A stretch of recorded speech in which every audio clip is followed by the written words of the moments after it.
Good morning everyone. Quickly join करो session. Audio video clear है क्या बाबू? ऑडियो वीडियो क्लियर है क्या? एक बार कमेंट कर दो।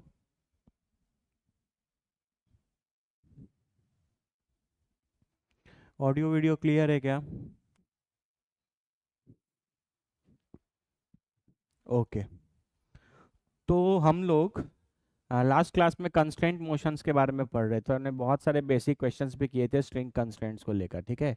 तो आज हम लोग उसको आगे लेकर बढ़ेंगे, कुछ क्वेश्चंस और प्रैक्टिस करेंगे, और साथ ही में हम लोग रिजिड बॉडी कंस्ट्रेंट्स या वेज कंस्ट्रेंट्स से रिलेटेड कोई क्वेश्चंस भी सॉल्व करेंगे, कॉन्सेप्ट देखेंगे, बनाएंगे। सारी चीज़ें बहुत ईजी हैं, जैसे बताया जाए बस उसको फॉलो करना है, ठीक है।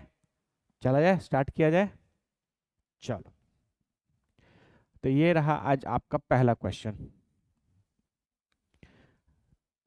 ठीक है। कल बेसिकली ये सब क्वेश्चंस कल के ही पीडीएफ में था, लेकिन क्योंकि क्लास का टाइम ओवर हो गया इसलिए हम लोग सारे क्वेश्चंस कर नहीं पाए, है ना। आई होप आपने कुछ कुछ बच्चों ने ये ट्राई किया होगा, तो इसको करते हैं। यहाँ पर देखो, एक तरीके से आपका स्ट्रिंग पुली अरेंजमेंट है। यहाँ पे दो मासेस लटके हुए हैं, दोनों को आपने यू का वेलोसिटी ऊपर दे दिया है, तो ये बॉब की वेलोसिटी आपसे पूछी जा रही है। तो कॉमन सेंस तो यही बोलता है कि अगर ये दोनों बॉब ऊपर जाएंगे तो ये वाला बॉब जो है वो नीचे आएगा, है ना। तो हम लोग को वेलोसिटी निकालना है, तो हम लोग summation of T dot V is equal to क्या कर देंगे, जीरो। ठीक है, यही मेथड लगाएंगे। मैंने आपको क्या सिखाया था, पहले आप हर जगह टेंशन कैलकुलेट करेंगे, ठीक है। तो कैसे कैलकुलेट करोगे टेंशन? यहाँ पे देखो, ये पूरा एक ही रस्सी है, ये पूरा यहाँ से यहाँ तक एक ही रस्सी है।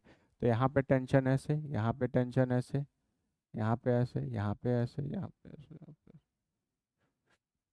यहाँ का टेंशन टी, टी, टी, यहाँ का भी टेंशन टी, ठीक है।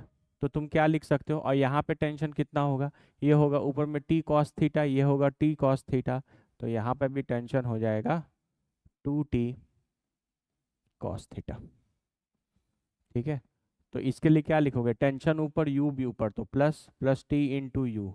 इसका भी टेंशन ऊपर यू भी ऊपर, तो टी इंटू यू। इसका टू टी कॉस थीटा ऊपर लेकिन वी नीचे, तो minus of two T cos theta into V is equal to क्या हो गया, ज़ीरो।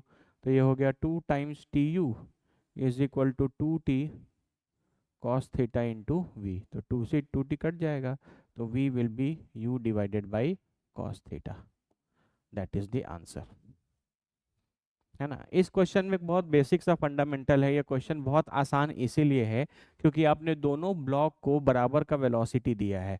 अगर ये दोनों ब्लॉक के पास बराबर वेलोसिटी नहीं होता तो ये जो बॉब है ये स्ट्रेट वर्टिकली अपवर्ड या डाउनवर्ड नहीं जाता, वो किसी एंगल पर भी जा सकता था, जैसा वो क्वेश्चन है, ठीक है। तो उसको भी हम लोग करेंगे, इसको भी सॉल्व करने का एक बहुत सिंपल तरीका हम आपको सिखाएंगे, है ना। लेकिन यहाँ पे पहले इस चीज़ पर फोकस करो, है ना। यहाँ पे ये चीज़ें क्वेश्चन इसीलिए बहुत आसान है क्योंकि दोनों ब्लॉक्स को आपने बराबर का वेलोसिटी दिया है और वो भी सेम डायरेक्शन में, है ना। यू वेलोसिटी ऊपर, यू वेलोसिटी ऊपर, तो क्योंकि ये दोनों बॉडी वी यू के वेलोसिटी से ऊपर जा रहे हैं तो ये भी वर्टिकली नीचे ही आएगा। बस आपको मैग्नीट्यूड निकालना है कि कितने के मैग्नीट्यूड से नीचे आएगा, तो उसके लिए हम लोग टी डॉट वी लगा ले रहे हैं। एक बार अच्छे से देख लो, मेरे हिसाब से वही अप्रोच है, एग्जैक्टली वही टेक्निक है जो हमने कल सारे क्वेश्चंस में लगाया था, है ना। एक बार अच्छे से देख लो फिर आगे बढ़ते हैं।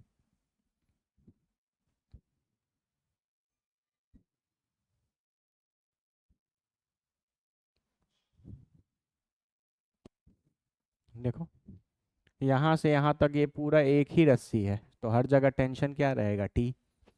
यहाँ पे भी टी, यहाँ पे भी टी, तो ये T cos theta, T cos theta, तो इस पॉइंट पे tension two T cos theta, तो यहाँ नीचे में भी टेंशन कितना लगेगा, टू टी कॉस थीटा।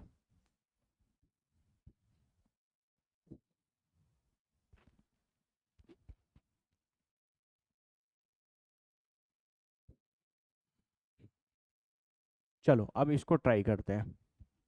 यहाँ पर इस क्वेश्चन और इस क्वेश्चन में एक बेसिक सा फर्क बस यही है बाबू, कि यहाँ पर जो दोनों ब्लॉक्स हैं, दोनों ब्लॉक्स नीचे आ रहे हैं, लेकिन दोनों का मैग्नीट्यूड और वेलोसिटी जो है वो सेम नहीं है। एक मैग्नीट्यूड v1 से आ रहा है और एक मैग्नीट्यूड v2 से आ रहा है। तो जब भी अलग अलग मैग्नीट्यूड से आएंगे तो यानी ये वाला जो बॉब है या ये वाला जो मास है ये वर्टिकली डाउनवर्ड आएगा, इस बात की कोई गारंटी नहीं है, और वैसे भी नहीं ही आएगा क्योंकि इन दोनों मैग्नीट्यूड्स ऑफ वेलोसिटीज क्या हैं, different.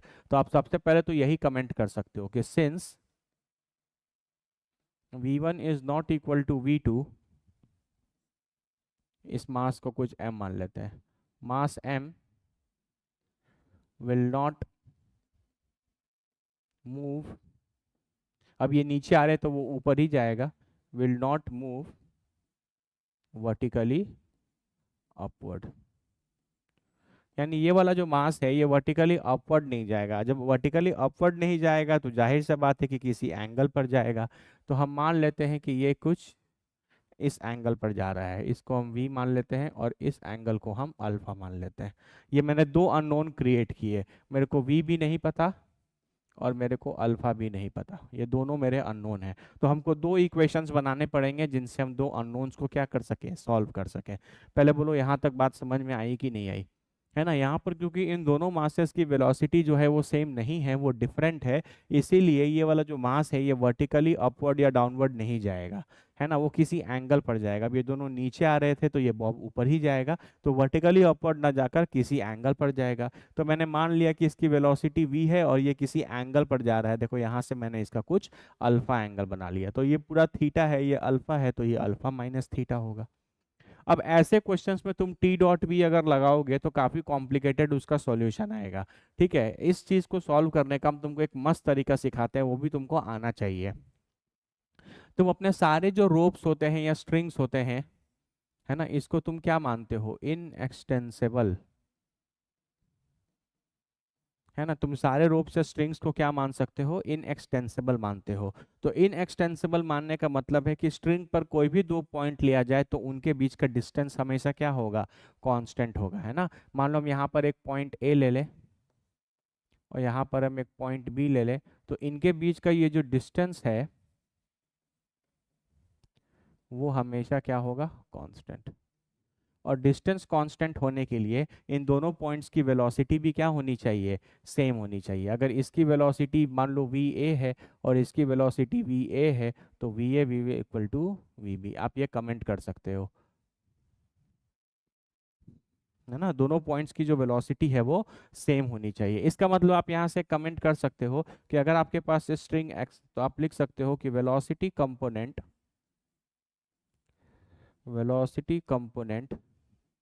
along the string along the string remains constant, है ना, velocity component along the string remains constant। ठीक है, ये बात समझने की कोशिश करो। जैसे देखो, मान लो आपके पास ये एक रस्सी है और ये रस्सी एक्सटेंड नहीं हो सकता, मतलब एक्सटेंड, ये रस्सी जो है वो खींचा नहीं सकता, कंप्रेस नहीं हो सकता। तो अगर ये रस्सी खींचा नहीं सकता, इसका मतलब इनके किसी भी दो पॉइंट के बीच का डिस्टेंस हमेशा कांस्टेंट है। और वेलोसिटी के टर्म्स में बात की जाए तो अगर मान लो ये v के वेलोसिटी से इधर जा रहा है तो ये भी v के वेलोसिटी से इधर ही जाएगा। दो पॉइंट का जो वेलोसिटी होगा वो भी हमेशा एक रस्सी में क्या आएगा, सेम आएगा। तभी उन दोनों के बीच का डिस्टेंस क्या रहेगा, कांस्टेंट रहेगा। ठीक है, जैसे देखो, मान लो आपके पास एक स्प्रिंग है, ठीक है, आप स्प्रिंग को इधर की वेलोसिटी दे दो 2 मीटर पर सेकेंड और इधर की वेलोसिटी दे दो इसी डायरेक्शन में 3 मीटर पर सेकेंड। अब देखो, इन दोनों पॉइंट्स का जो वेलोसिटी है वो डिफरेंट है, ये 2 मीटर पर सेकेंड से भाग रहा है और ये 3 मीटर पर सेकेंड से भाग रहा है ना। तो धीरे धीरे क्या इनके बीच का ये डिस्टेंस कांस्टेंट रहेगा, नहीं, ये स्प्रिंग धीरे धीरे क्या होने लगेगा, कंप्रेस होने लगेगा। आप बोलोगे कि यहाँ पर ये स्प्रिंग क्या हो रहा है, कंप्रेस हो रहा है। लेकिन वही आपके पास एक रस्सी है, ये एक रस्सी है, यहाँ पर एक पॉइंट ले लिया, यहाँ पर एक पॉइंट ले लिया, तो इसकी वेलोसिटी अगर यहाँ 2 मीटर पर सेकेंड है तो इसकी भी वेलोसिटी यहाँ पर 2 मीटर पर सेकेंड ही रहेगी, क्योंकि स्ट्रिंग या रोप आप ऐसा मानते हैं कि वो कभी भी इनएक्सटेंसिबल हो, मतलब उसकी लेंथ बढ़ या घट नहीं सकती है। तो अगर एक पॉइंट की वेलोसिटी 2 मीटर पर सेकेंड है तो इस वाले पॉइंट की भी वेलोसिटी, क्योंकि वो वही रस्सी है, 2 मीटर पर सेकेंड ही होगा। इसलिए मैंने लिखा है कि velocity component along the string remains constant, velocity component along the string remains constant. बस अब इस चीज को यहाँ पर लगाते हैं। देखो, यहाँ से यहाँ तक एक रस्सी है, यहाँ से यहाँ तक एक रस्सी है, ठीक है। तो यहाँ से यहाँ तक अगर वो एक रस्सी है तो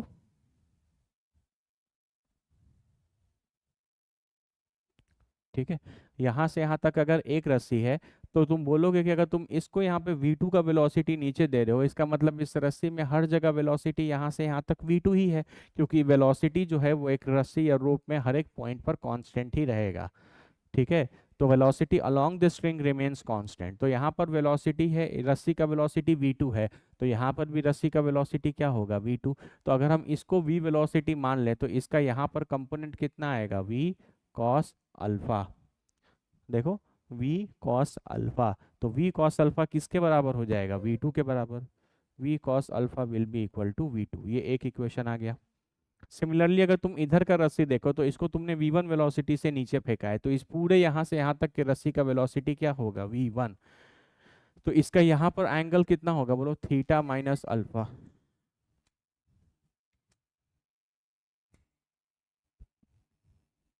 ठीक है, तो यानी यहाँ पे इसका जो कंपोनेंट है वो कितना हो जाएगा, वो हो जाएगा v cos theta minus alpha, और वो किसके बराबर हो जाएगा, v cos theta minus alpha will be equal to v1। ये इक्वेशन नंबर 2 हो गया। ठीक है, तो यहाँ से आपको दो इक्वेशन है, एक अल्फा और एक v, तो यहाँ से आपको v की वैल्यू मिल जाएगी, इसको सॉल्व कर लो, है ना। आराम से आप यहाँ से cos अल्फा की वैल्यू निकालो, वो v2/v1 आएगा, और cos a माइनस बी क्या होता है, cos a into cos B plus sine a into sine B, है ना। Cos A into cos B plus sine A into sine B, तो आपको कॉस कॉस अल्फा पता चल जाएगा, तो आपको साइन अल्फा भी पता चल जाएगा, आप सॉल्व करोगे आपका आंसर आ जाएगा। ये बहुत ही अच्छा क्वेश्चन है, जनरली हर बुक में ये क्वेश्चन रहता है स्टैंडर्ड वाला, लेकिन ये वाला जहाँ पर दोनों बॉडीज को आपने अलग अलग वेलोसिटी से पुल किया है, उस केस में यहाँ पर ये जो मास है ये वर्टिकली अपवर्ड या डाउनवर्ड मूव नहीं करता। उसका सबसे इजी तरीका यही है क्वेश्चन को बनाने का, है ना। तो आप ये प्रॉपर्टी भी एक स्ट्रिंग की हमेशा याद रखेंगे कि आप अपने स्ट्रिंग को हमेशा इन एक्सटेंसिबल मानते हैं। इसका मतलब किसी भी दो स्ट्रिंग पर कोई भी दो पॉइंट लिया जाए, उनके बीच का डिस्टेंस हमेशा सेम रहेगा, और वो होने के लिए आपके पूरे रस्सी की वेलोसिटी हमेशा हर पॉइंट पर सेम होनी चाहिए। जैसे आपने इस वाले मास को नीचे v2 के वेलोसिटी से खींच दिया, तो यहाँ से यहाँ तक ये जितना भी स्ट्रिंग है ना, यहाँ से यहाँ तक ये जितना भी रस्सी है, इसके हर एक पॉइंट की वेलोसिटी v2 ही होनी चाहिए,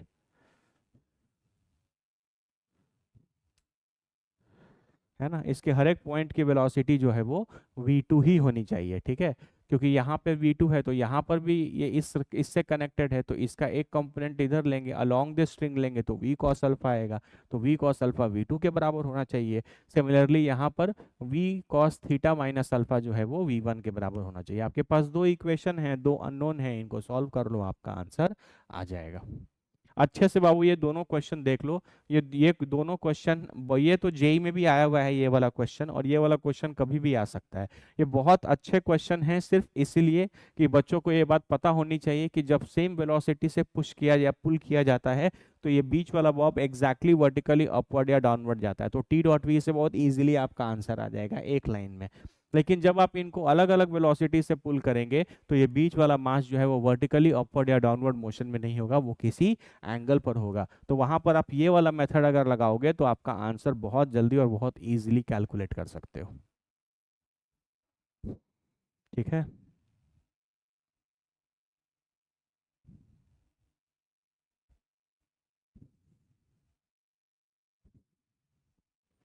अच्छे से एक बार देख लो फिर आगे बढ़ते हैं।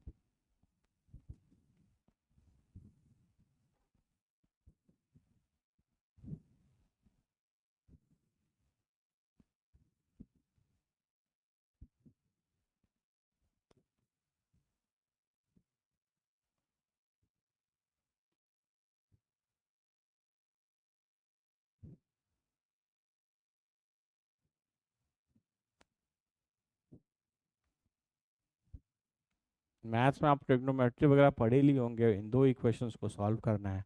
यहाँ पर क्या क्या अननोन है, सिर्फ v और अल्फा, क्योंकि v1 v2 और थीटा, v1 v2 और थीटा ये सारे पैरामीटर्स क्वेश्चन में गिवन है, तो आपका आंसर भी v1 v2 और थीटा के टर्म्स में आना चाहिए। आराम से आ जाएगा, बहुत इजीली आप सॉल्व कर सकते हो इसको, थोड़ा सा ट्रिग्नोमेट्री लगाओगे इजीली सॉल्व हो जाएगा। ठीक है, चलो आगे बढ़ते हैं। ये क्वेश्चन है, इसको ट्राई करना है। ये सब कल जो कॉन्सेप्ट पढ़ा था ना उसी पर है, कुछ नया नहीं है। यहाँ पर इस वाले ब्लॉक को आप नीचे से एक्सेलरेशन दे रहे हैं 2 मीटर पर सेकेंड स्क्वायर का। तो यहाँ से एक रस्सी यहाँ तक कनेक्टेड है, तो आपको ए और बी ब्लॉक का एक्सेलरेशन निकालना है। ठीक है, तो हम लोग यहाँ पर टी डॉट ए आराम से कर सकते हैं। T dot A is equal to क्या करेंगे, तो टेंशन दिखाओ पहले, यहाँ पे ऐसे, यहाँ पे ऐसे, यहाँ पे ऐसे, यहाँ तक तो टेंशन टी टी ही है।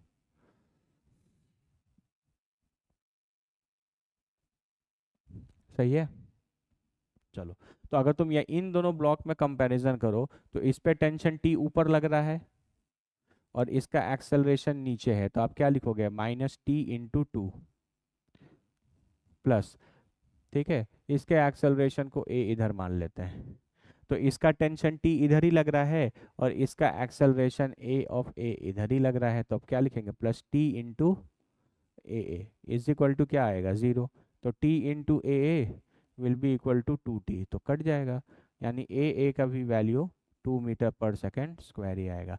मतलब ये 2 मीटर पर सेकेंड स्क्वायर से इधर आ रहा है, तो ये भी 2 मीटर पर सेकेंड स्क्वायर से आगे ही जाएगा। ये तो बहुत सिंपल था, ये नीचे आ रहा है, एक ही रस्सी से कनेक्टेड है, तो ये जितना ये वो रहेगा उतना ही ये रहेगा। कोई बात नहीं, हम लोग आराम से कर सकते हैं स्टेप बाय स्टेप। ठीक है, अब इसका पता चल गया, तो इसका निकालना है, यही निकालना है ना। ऑटो फोकस क्यों ले रहा है, ब्लर क्यों ले रहा है बार बार। ठीक है, चलो, अब यहाँ पे बताओ कितने टेंशन्स लगेंगे। यहाँ पे ये टेंशन टी टी,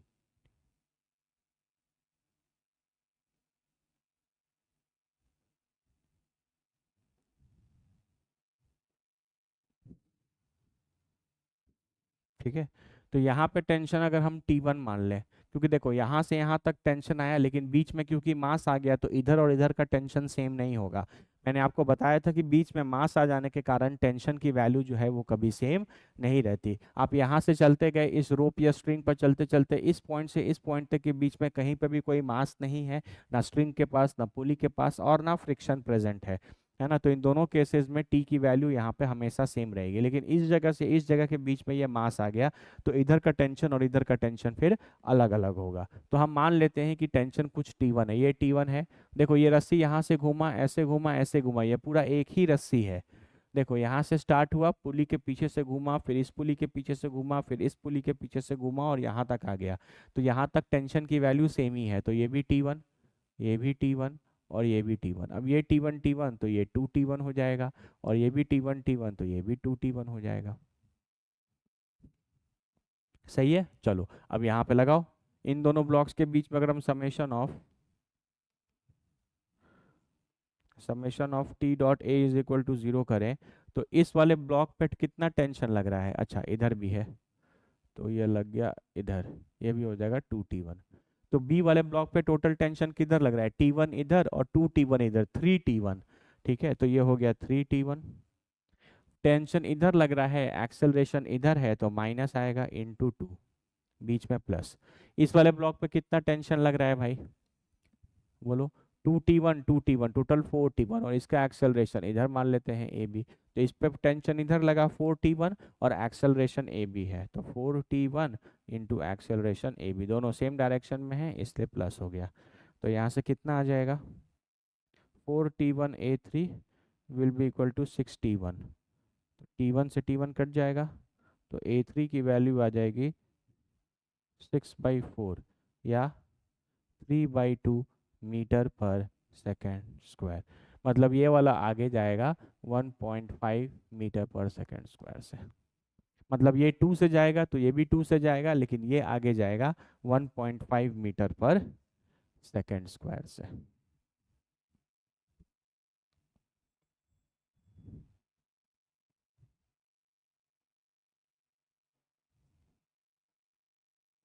कुछ नहीं कर रहे, कल जो मेथड किया था बस उसी मेथड को फॉलो कर रहे हैं। ठीक है, एक बार तुम अच्छे से देख लो जो कल पढ़ाया था, अगर आप अच्छे से पढ़कर आए होंगे तो आपको इन सारी चीज़ों को समझने में कोई दिक्कत नहीं होगा। हम सिर्फ T.A T.V T.X यही कर रहे हैं। वो लोग क्लियर है, अच्छे से देख लो।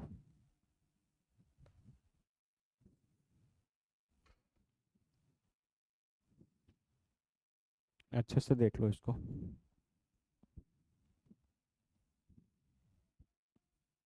अब ये कर रहे हैं, अगर ये वाला पुली नीचे आ रहा है 5 मीटर पर सेकेंड के वेलोसिटी से, तो ये ब्लॉक कितने के वेलोसिटी से चलेगा, ये आपको बताना है।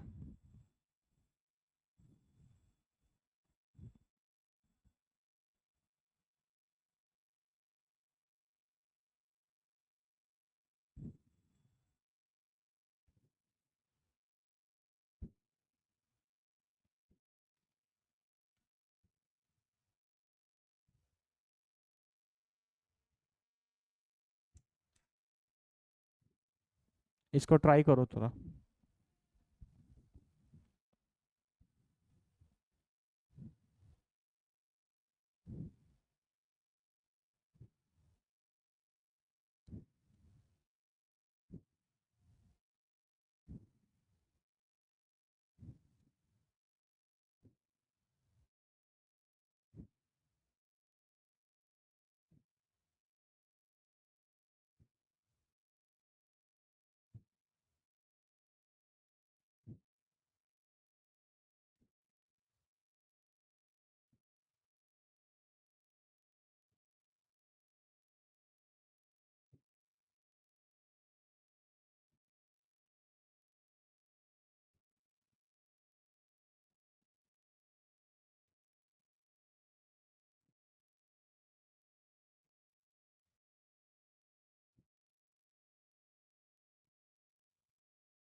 ठीक है, चलो ये ट्राई करो कि ये कैसे करोगे।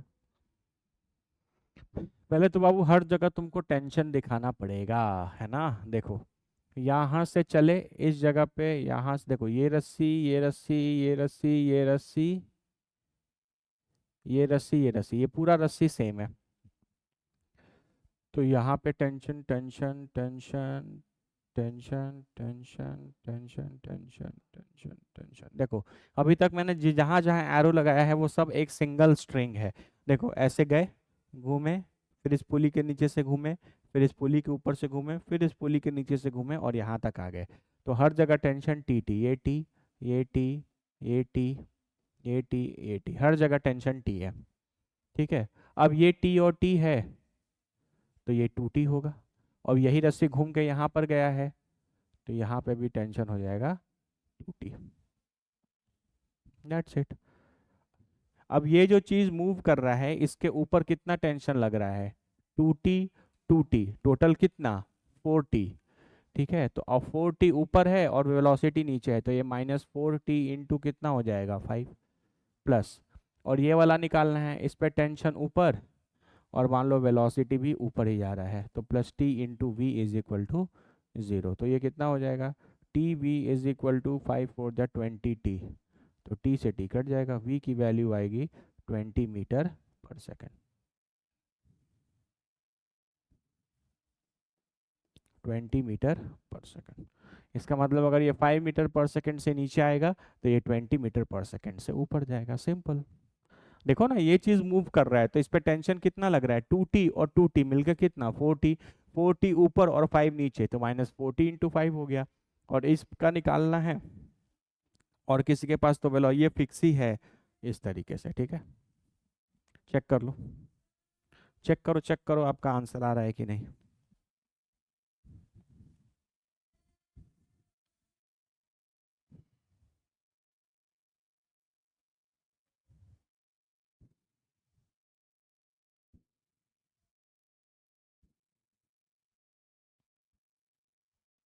अच्छे से देखो।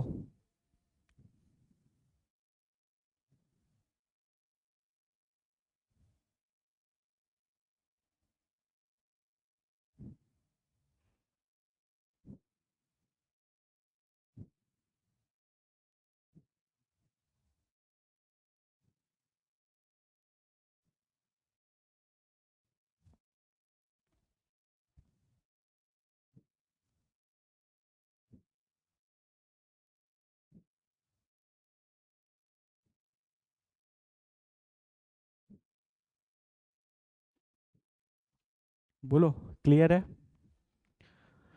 ना? तो कल जितने क्वेश्चंस किए थे, आज जितने 4-5 क्वेश्चंस किए, ये सारे क्वेश्चंस जो हैं बाबू वो आपके स्ट्रिंग कंस्ट्रेंट्स पर है। किस पर है? स्ट्रिंग कंस्ट्रेंट पे, जिस पे हमने T dot V, T dot A, ये सब लगाकर हमने सारे क्वेश्चंस को सॉल्व किया।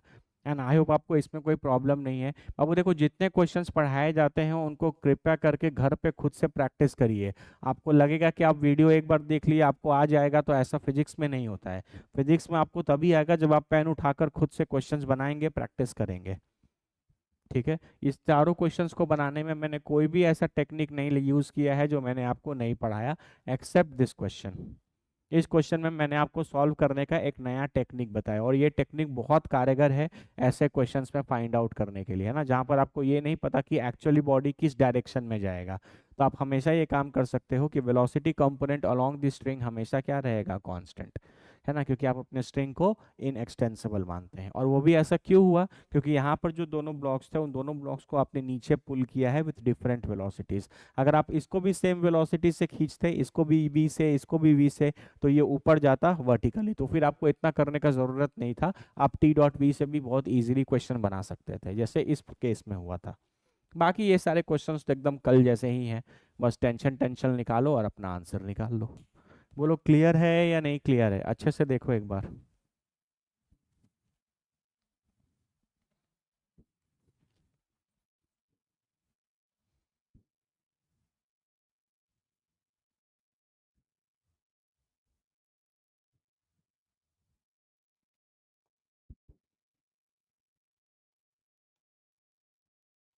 चलो, अब हम लोग पढ़ेंगे कुछ डिफरेंट चीज और फिर कुछ अच्छे क्वेश्चंस करेंगे, ठीक है? अब हम लोग पढ़ेंगे रिजिड बॉडी कंस्ट्रेंट्स। तो उसके लिए आपको पहले समझना पड़ेगा कि रिजिड बॉडी किसको बोला जाता है।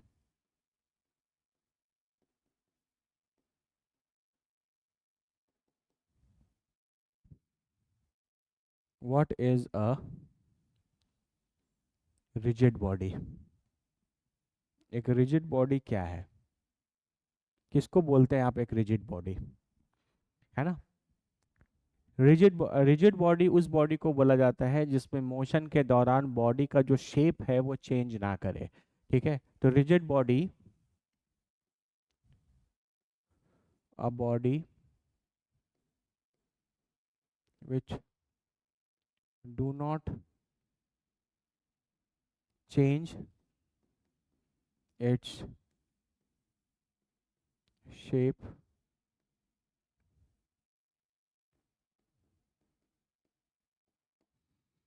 ठीक है, a body which do not change its shape during motion. एक ऐसा बॉडी जो मोशन के दौरान कभी अपना शेप चेंज नहीं करता है, उसको आप क्या बोलते हैं? एक रिजिड बॉडी बोलते हैं। ठीक है, चलो। एक इसका एक और डेफिनेशन है जो बहुत इंपॉर्टेंट है और जिस पे बेसिस पर हम बहुत सारे न्यूमेरिकल्स बना सकते हैं। ठीक है? जैसे क्या मतलब है उस चीज का? जैसे मान लो कि मेरे पास यहाँ पर एक एक ये रिजिड बॉडी है, हम बोल रहे हैं कि दिस बॉडी इज अ,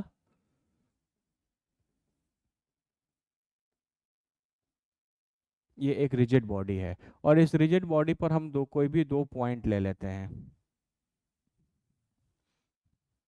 इस रिजिड बॉडी पर हम कोई भी दो पॉइंट ले लेते हैं, ए और बी, है ना? अगर ये बॉडी रिजिड है तो इनके बीच का ये जो डिस्टेंस है ये कभी चेंज नहीं होगा। इनके बीच का ये जो डिस्टेंस है, ये डिस्टेंस कभी चेंज नहीं होगा। आप ये बोलोगे कि ये डिस्टेंस जो है वो हमेशा कांस्टेंट है। ये वैसी बात है जैसे 5 मिनट पहले हम लोग एक इनएक्सटेंसिबल स्ट्रिंग के लिए कर रहे थे। उसी तरीके से अगर आपके पास कोई रिजिड बॉडी है ना, जैसे मान लो आपके पास ये रिमोट है, ये रिमोट एक रिजिड बॉडी, ये रिमोट जब मोशन में रहेगा तो ये अपना शेप चेंज नहीं करेगा। तो इसके इस पॉइंट और इस पॉइंट के बीच का डिस्टेंस कभी भी हमेशा क्या रहेगा, सेम ही रहेगा। तो इस ये भी डेफिनेशन है रिजिड बॉडी का, जिसका distance between 2 point always remains constant. ठीक है, आप लिख सकते हो distance between 2 points is always a constant। इनमें 2 पॉइंट के बीच का जो डिस्टेंस है वो हमेशा कांस्टेंट रहता है। अब इसका एक और मतलब है बहुत इंपॉर्टेंट, देख से देखो यहाँ पे, हम मान लो यहाँ पे फिर एक रिजिड बॉडी ले लेते हैं। ये मेरा एक रिजिड बॉडी है, थोड़ा इस बात को अच्छे से समझना, ठीक है। हम यहाँ पर 2 पार्टिकल ले लेते हैं, ठीक है। ये पार्टिकल ए है और ये पार्टिकल कुछ बी है, ठीक है। इस ए पार्टिकल का या ए पार्टिकल का जो वेलोसिटी है वो मान लेते हैं कुछ इधर है, इसका और बी का कुछ इधर है। ये कुछ एंगल बना रहा है थीटा और ये कुछ एंगल बना रहा है फॉर एग्जांपल अल्फा, ठीक है। तो हम क्या करेंगे, हम इन वेलोसिटी वेक्टर्स का कंपोनेंट लेंगे अलोंग द लाइन जॉइनिंग, है ना। ए और बी का लाइन जॉइनिंग जो है इसके अलोंग अगर हम इसका कंपोनेंट ले तो मान लेते हैं इसकी वेलोसिटी वी ए है, इसकी वेलोसिटी वी बी है, तो इधर का कंपोनेंट आ जाएगा वी ए कॉस थीटा और इधर का कंपोनेंट आ जाएगा वी बी कॉस अल्फा, ठीक है। अब देखो, अब इसका वेलोसिटी कंपोनेंट इधर है, इसका वेलोसिटी कंपोनेंट इधर है, अगर ये दोनों मैग्नीट्यूड में इक्वल नहीं हुए, है ना, तो ये दोनों पार्टिकल समय के साथ एक दूसरे के क्या आने लगेंगे, नजदीक आने लगेंगे, जो कि रिजिड बॉडी के डेफिनेशन को क्या कर देगा, वायलेट कर देगा, है ना। रिजिड बॉडी का डेफिनेशन ये बोलता है कि एक पार्टिकल, अगर एक बॉडी रिजिड है तो उस बॉडी के अंदर किसी भी 2 पार्टिकल के बीच का डिस्टेंस हमेशा कांस्टेंट रहेगा। तो अगर इस पार्टिकल की वेलोसिटी को वी ए बोल दिया, इस पार्टिकल की वेलोसिटी को वी बी बोल दिया, तो velocity component along the line joining, है ना, वेलोसिटी वेक्टर्स या velocity components along the line joining हमेशा इक्वल होने चाहिए, क्योंकि अगर ये इक्वल नहीं होंगे, जैसे इस केस में V A cos theta V B cos theta अगर इक्वल नहीं होंगे, कोई बड़ा छोटा होगा, तो ए और बी नज़दीक आने लगेंगे, जो कि रिजिड बॉडी में कभी पॉसिबल नहीं है। तो इसीलिए आप ये बोलोगे कि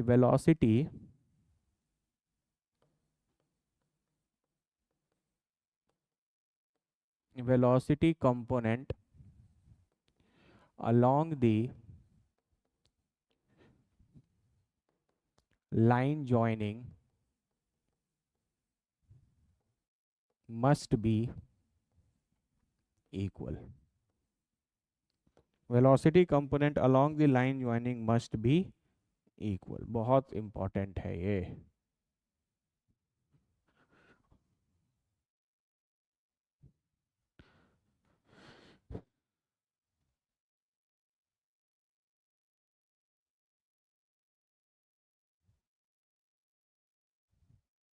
ठीक है, velocity component along the line joining must be equal. इसका मतलब आप यहाँ से कमेंट कर सकते हो कि V A cos theta will be equal to we B cos alpha.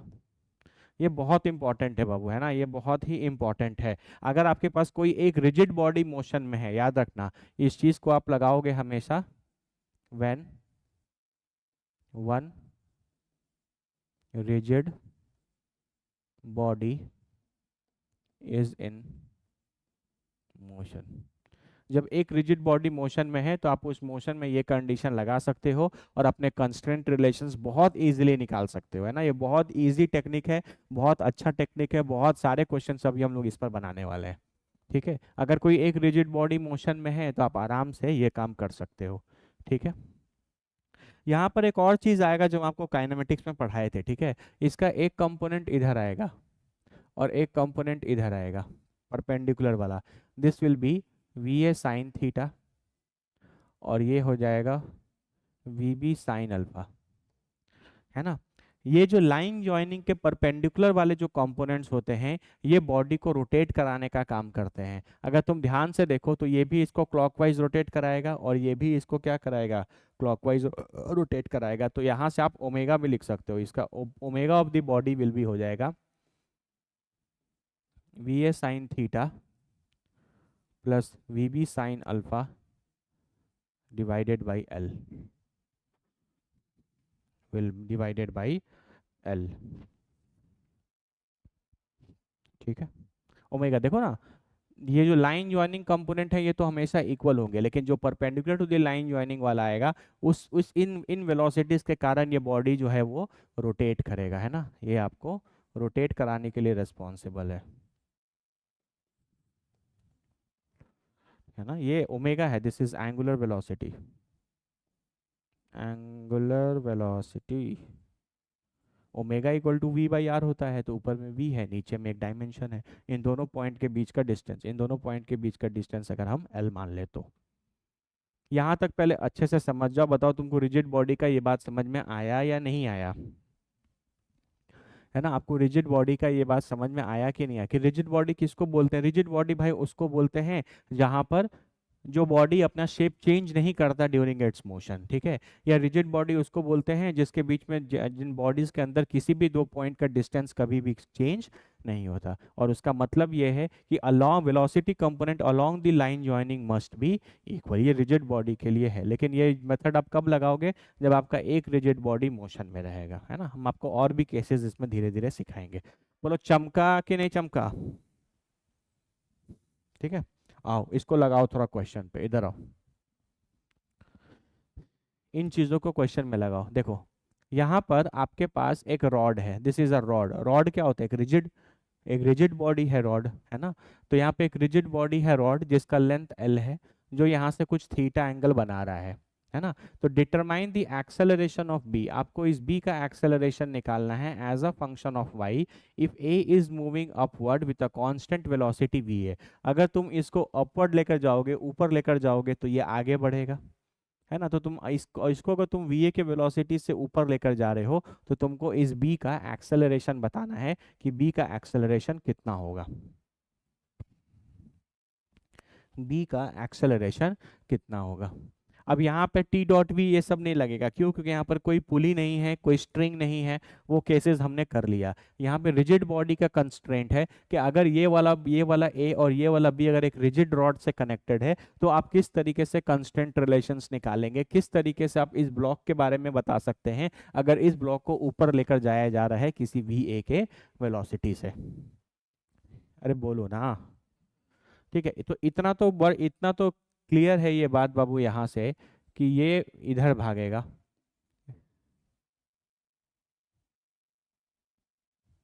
ये इधर भागेगा with a velocity V B,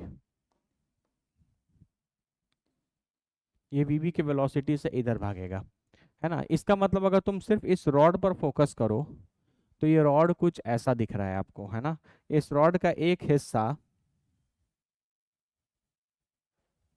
ऊपर जा रहा है और एक हिस्सा इधर आ रहा है, सॉरी, एक हिस्सा इधर जा रहा है, ठीक है, ये जा रहा है वी ए से और ये जा रहा है वी बी से, ठीक है, तो हमको हमको तो यही पता है कि भाई अगर कोई रिजिड बॉडी है तो हमको velocity component along the rod हमेशा क्या रहेगा, सेम रहेगा, तो अगर हम इसको आगे बढ़ा दें ऐसे, ये एंगल तो थीटा गिवन है, ये एंगल बताओ कितना होगा,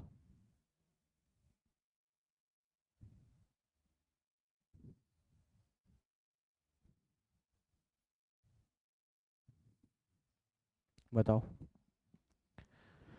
ये थीटा है तो ये भी थीटा ही होगा, अब ये थीटा है तो ये 90 माइनस थीटा होगा, चेक करो, ठीक है, तो इसका अलोंग द रॉड कंपोनेंट इधर कितना आएगा, ये वाला कंपोनेंट आएगा इधर कितना आएगा, we A cos 90 minus theta, this will be V A cos 90 minus theta, जो कि हो जाएगा वी ए साइन थीटा, है ना, और ये है थीटा, तो ये हो जाएगा आपका वी बी कॉस थीटा, है ना, मैंने कुछ नहीं किया, मैंने इस रॉड के जो वेलोसिटीज वी बी और वी ए थे मैंने उनके कंपोनेंट्स ले लिए अलोंग द रॉड, क्योंकि हमको पता है कि velocity component along the line joining must be equal, इसका मतलब ये वी ए साइन थीटा और ये वी बी कॉस थीटा इक्वल होने चाहिए, तो हम यहाँ से लिख सकते हैं कि V A sine theta will be equal to we B cos theta, तो वी बी ही तो निकालना था, तो we B will be equal to V A tan theta,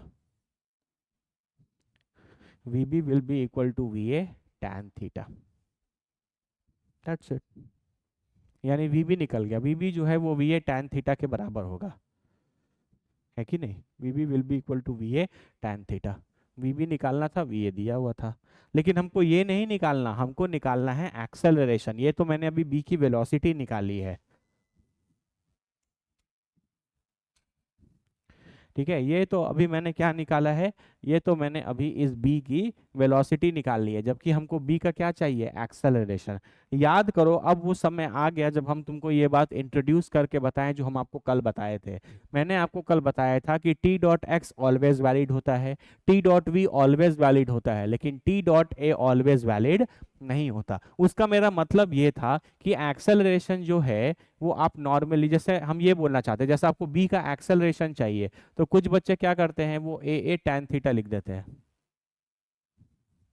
है ना। जैसे V two equal to two V one आता था तो बच्चे बोलते थे A two equal to two A one, है ना। उसी तरीके से वेलोसिटी आ गया तो बच्चे बोलते हैं कि V B equal to V A tan theta है, तो A B is equal to A मतलब ए टैन थीटा हो जाएगा। ये बात आपका सही नहीं है, ठीक है, ये बात जो है वो आपका सही नहीं है, ये बात डज नॉट होल्ड ट्रू। क्यों ट्रू नहीं है, मैंने आपको बताया था कि कब आप ये काम नहीं कर सकते, कब आप वेलोसिटी की तरह एक्सेलरेशन को नहीं लिख सकते, जब मोशन के दौरान कोई एंगल चेंज होने लगे। अब तुम ध्यान से देखो, जैसे ही ये कॉलर ऊपर जाएगा और ये कॉलर इधर मूव करने लगेगा, तो ये जो थीटा है ये इंक्रीज होने लगेगा। ये थीटा कांस्टेंट नहीं है, ये थीटा जो है वो वेरिएबल है। जब मोशन से एसोसिएटेड एंगल्स चेंज करने लगे, तब आप जो रिलेशन वेलोसिटी का है वो रिलेशन एक्सेलरेशन का नहीं लिख सकते। यहां पर V B equal to V A tan theta बिल्कुल सही है, लेकिन A B is equal to A tan theta बिल्कुल सही नहीं है। तो कैसे निकालोगे, ये गलत है। तो ये तो सही है, V B is equal to V A tan theta तो सही है। तो अब आपको D V B by D T निकालना पड़ेगा। तो ये किसके बराबर होगा, ये होगा वी ए कॉन्स्टेंट ले लिया, तो D tan theta by D T, plus tan theta constant लेंगे तो होगा D V A by D T. तो D V A by D T तो ए हो जाएगा, तो D V B by D T will be equal to V A. इसको आप लिख सकते हो D tan theta by D theta into D theta by D T plus tan theta into acceleration of ए। तो देखो, तो तुम बोल रहे थे कि ए tan थीटा, तो ए tan थीटा तो आ रहा है, लेकिन उसके साथ साथ ये वाला भी टर्म आ रहा है। बच्चे इसी वाले टर्म को हमेशा क्या कर देते हैं, नेग्लेक्ट कर देते हैं। उनको लगता है कि हमेशा जो रिलेशन वेलोसिटी का है वही रिलेशन एक्सेलरेशन का आएगा, लेकिन ये उन सारे केसेस में आता था, स्ट्रिंग पुली वाले केसेस में आता था, क्योंकि स्ट्रिंग पुली में जब बॉडी मूव करता था तो उनका जो एंगल एसोसिएटेड एंगल्स है वो चेंज नहीं करता था। लेकिन यहाँ पर मोशन के दौरान जैसे ही ये कॉलर ऊपर जाएगा, ये कॉलर इधर आने लगेगा, ये थीटा हर मोमेंट पर चेंज करेगा, मोशन से एसोसिएटेड एंगल चेंज कर रहा है। तो यहाँ पर देखो, ये कब होता है, जब टैन थीटा थीटा कांस्टेंट होता है। जब थीटा कांस्टेंट होता तो आप टैन थीटा बाहर निकाल लेते और D V A by D T को आप ए लिख देते, D V A by D T को आप ए लिख देते, लेकिन वो काम आप यहाँ नहीं कर सकते, वो काम आप यहाँ पर नहीं कर सकते, क्योंकि यहाँ पे थीटा वेरिएबल है। तो यहाँ पर ये प्रोडक्ट टूल लगाना पड़ेगा डिफरेंशिएशन का। अब इसके आगे सोचो तुम कैसे बनाओगे, मैंने तुम्हारा सारा काम कर दिया, बताओ कैसे करोगे,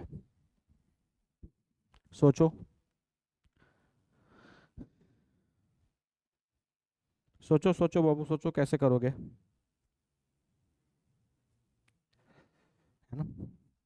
पहले तो तुम इस कॉन्सेप्ट को समझो। हम आपको बताए थे कि जो एक समय आएगा जब हम आपको बताएंगे कब टी डॉट ए वैलिड नहीं होता, या मेरा ये कहने का मतलब था कि एग्जैक्टली जो रिलेशन वेलोसिटी का है वैसा ही रिलेशन एक्सेलरेशन का कब नहीं आएगा, जब मोशन से एसोसिएटेड एंगल्स मोशन के दौरान चेंज होने लगेंगे। यहाँ पर देखो, V B equal to V A tan theta आया था, तो कुछ बच्चे बोलेंगे A B equal to A tan theta आएगा। ये तब आता जब आपका थीटा कांस्टेंट होता, क्योंकि जब आप थीटा कांस्टेंट रखते तो टैन थीटा कांस्टेंट की तरह बाहर निकल जाता, सिर्फ D V A by D T बचता जो कि ए के बराबर होता। लेकिन यहाँ पर ऐसा नहीं है, यहाँ पर ये जो थीटा है ये कांस्टेंट नहीं बल्कि वेरिएबल है ना। बताओ इसके आगे कैसे करोगे, हम बताए थे बाबू लेवल बढ़ जाएगा, आज लेवल 2 टाइप के सारे क्वेश्चंस होंगे, है ना। कल बहुत इजी वाला चल रहा था, आज थोड़ा लेवल बढ़ेगा। चलो बताओ।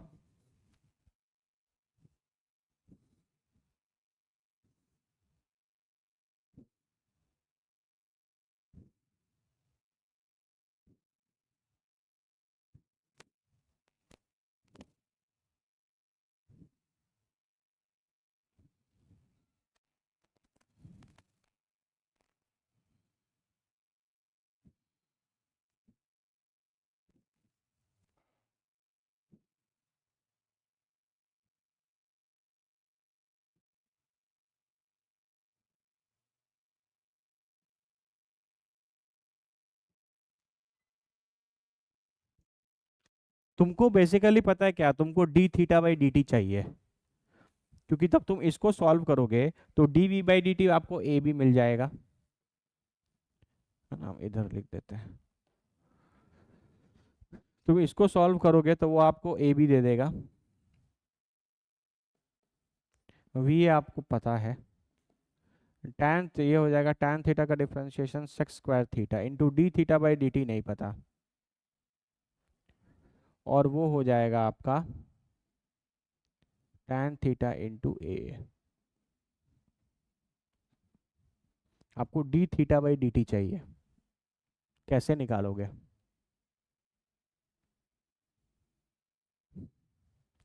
ये डिस्टेंस अगर एल है, ये डिस्टेंस अगर वाई है, तो यहाँ से तुम साइन थीटा लिख सकते हो क्या? देखो तो, अगर तुम यहाँ से लिखना चाहो तो तुम यहाँ से लिख सकते हो sine theta is equal to Y by L. Sine theta जो है वो वाई बाई एल है। ठीक है, ठीक है। अब इसमें एल तो कांस्टेंट है, रॉड का लेंथ तो कांस्टेंट ही रहेगा, लेकिन वाई ये चेंज करता रहेगा, क्योंकि जैसे जैसे ये ऊपर जाता जाएगा ये वाई की वैल्यू बढ़ती चली जाएगी। वाई क्या है? Distance from this point of the ये कॉलर ए का डिस्टेंस इस पॉइंट से है, तो जैसे जैसे ये ऊपर जाएगा वाई इंक्रीज करता जाएगा। तो अगर तुम इसको इन टाइम के रेस्पेक्ट में डिफ्रेंशिएट करोगे तो ये हो जाएगा cos theta into D theta by D T is equal to 1/L into D Y by D T. नहीं लिख सकते? Sine theta Y by L है, डिफरेंशिएट करोगे टाइम के रेस्पेक्ट में तो D sine theta by D theta into D theta by D T is equal to ये, तो ये हो जाएगा cos theta into D theta by D T. अच्छा, D Y by D T क्या है? ये वाई डिस्टेंस किसके हिसाब से चेंज करेगा? ये Y distance is V A के हिसाब से ही चेंज करेगा, तो D Y by D T is nothing but V A. तो आप यहाँ से इसको लिख सकते हो V A divided by L. तो यहाँ से आपका D theta by D T आ जाएगा V A by L cos theta. उसको उठा के यहाँ डाल दो, तो this will be V A into sex square theta into D theta by D T will be V A divided by L into cos theta plus A into tan theta, है ना। जो भी देखो क्वेश्चन में given parameters हैं उनके terms में ये चीज आपका आंसर आ जाएगा। वो लोग क्लियर है या नहीं क्लियर है ना। ये एक ऐसा क्वेश्चन है ना, ये एक ऐसा क्वेश्चन है जहां पर एग्जैक्टली जो रिलेशन वेलोसिटी का है वही रिलेशन एक्सेलरेशन का नहीं आ रहा। क्यों नहीं आ रहा? क्योंकि मोशन से एसोसिएटेड जो एंगल्स थे, मोशन से एसोसिएटेड जो एंगल्स हैं वो आपके कंटिन्यूअसली चेंज कर रहे हैं। तो आपको हमेशा ये काम इस तरीके से डिफरेंशिएट करके ये काम करना पड़ेगा। ये क्वेश्चन बहुत इंपॉर्टेंट है, बहुत अच्छा है, एक बार इसको देखो और फिर आगे बढ़ेंगे हम लोग।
क्लियर है?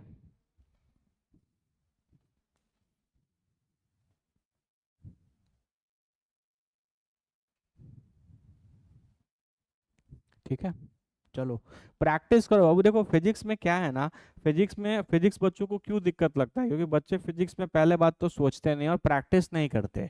ठीक है, आपको नहीं आता ये चीज़, आपके टीचर ने आपको ये बात सिखाया ना आज कि आपको इस तरीके से सोचना है। कब आपको एग्जैक्टली वही रिलेशन एक्सेलरेशन में कॉपी नहीं कर देना है, तो आपको पता चला कि भाई कब कर नहीं कॉपी करना, तब कॉपी नहीं करना जब मेरा एसोसिएटेड एंगल्स मोशन से चेंज करने लगे। किसको नहीं पता कि एक्सेलरेशन डीवी बाई डी होता है, तो आपके पास वेलोसिटी का जब एक्सप्रेशन है, इसी को टाइम के रेस्पेक्ट में डिफरेंशिएट करो तो आपके पास एक्सेलरेशन का एक्सप्रेशन आ जाएगा। इस एक्सेलरेशन के एक्सप्रेशन में बस आपको डी थीटा बाई डी नहीं पता, तो डी थीटा बाई डी निकालने के लिए आपको इस तरीके से करना पड़ेगा। एक एनालिसिस कर लो कि भाई ये ट्राइंगल दिया है, यहाँ से थीटा निकाल लेते हैं, तो sine theta Y by L है, तो डिफरेंशिएट करेंगे। और d Y by D t जो है, वाई क्या है, इस पॉइंट से इस कॉलर का डिस्टेंस, तो इसका जो ये डिस्टेंस का जो रेट ऑफ चेंज है वो तो ये वेलोसिटी ही है, जितनी इसकी वेलोसिटी होगी उसी रेट से d Y by D t change करेगा, बस उसको पुट करो आपका आंसर आ जाएगा। ठीक है, चलो ये क्वेश्चन ट्राई करना है, थोड़ा जगह बनाया जाए इसके लिए। चलो ठीक है, इस क्वेश्चन को यहाँ बनाते हैं। यहाँ पे आपके पास ये एक हेमिस्फेयर दिया है, एक हेमिस्फेयर है, ऐसा कटोरी जैसा है। ठीक है, उसके अंदर आपने एक रिजिड रॉड रखा है, ये रिजिड रॉड है। ठीक है, उसके अंदर आपने ये एक रिजिड रॉड रखा है। इस रॉड का ये वाला जो हिस्सा है वो वी नॉट के स्पीड से जा रहा है, तो आपको इस हिस्से की वेलोसिटी चाहिए कि इस हिस्से की वेलोसिटी कितनी होगी।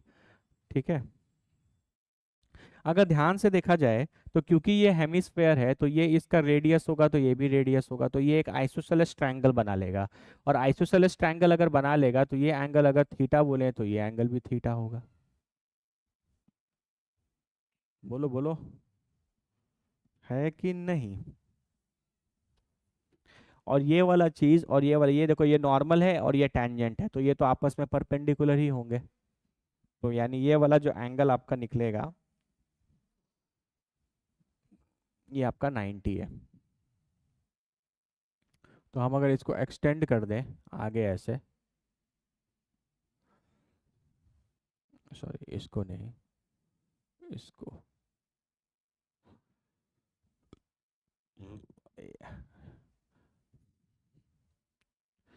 तो ये एंगल थीटा है, तो ये भी थीटा हो जाएगा, तो ये 90 माइनस थीटा हो जाएगा। तो इस रॉड का अलोंग द लाइन ज्वाइनिंग, मतलब ये पार्टिकल एक हो गया और एक ये पार्टिकल हो गया, इन दोनों का लाइन ज्वाइनिंग यही है। तो हम क्या करेंगे, line joining along the line joining और velocity along the line joining हम लोग हमेशा क्या कर देंगे, इक्वल। तो यहाँ पर ये हो जाएगा, तो this will be v naught of cos 90 minus theta, जो कि हो जाएगा v naught of sine theta. Similarly जब ये ऐसे आगे जाएगा तो इसकी वेलोसिटी वी भी कुछ इस तरफ होगी। ठीक है, तो ये थीटा है, तो ये भी 90 माइनस थीटा हो जाएगा, वी बी, तो ये हो जाएगा V B cos 90 minus theta. है ना, यहाँ पे इसका कंपोनेंट कितना हो जाएगा, V B cos 90 minus theta. तो we B cos of 90 minus theta is equal to we naught sine theta.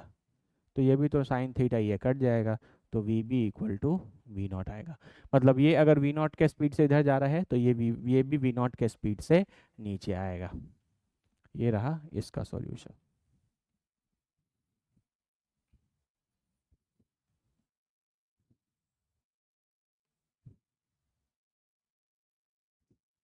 ये इसका है।